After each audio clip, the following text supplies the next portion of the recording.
大家好，我係 Dave 哥。台積電股價創新高，不過市場有雜音話 Intel 同三星要喺先進製程分一杯羹。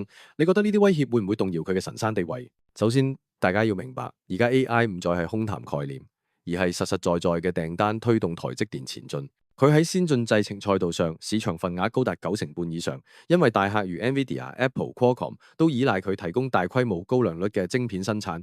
一旦良率出事，損失以10億美元計。所以呢班客戶唔會輕易冒險轉去未證明自己嘅二線供應商。Intel 同三星雖然有野心，但過去喺7納米或者10納米製程上卡關多年，至今良率提升仲掙扎緊，呢種不穩定性就係大客戶最驚嘅雷區。更關鍵嘅係，晶片戰爭已經升級到系統級整合。台積電唔單止做晶片，佢先進封裝技術如 CoWoS 佔全球90%產能，NVIDIA 嘅 Blackwell 或 Google 嘅 TPU 都離唔開佢。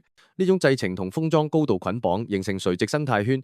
如果你喺三星做晶片，但係封裝要翻轉頭揾台積電，運輸成本同風險全部都係問題，令客戶黏性極高。燒錢方面，台積電資本開支雖然龐大，但係用賺到嘅錢投資，每一步都有訂單撐住。相反，Intel 同三星嘅代工業務仲喺投資期，地緣政治壓力同成本高企，令佢哋競爭力大打折扣。如果你係中高階投資者，特別留意 AI 供應鏈，忽略咗台積電呢個結構性優勢，可能會錯判整個產業變化，踩中估值盲點。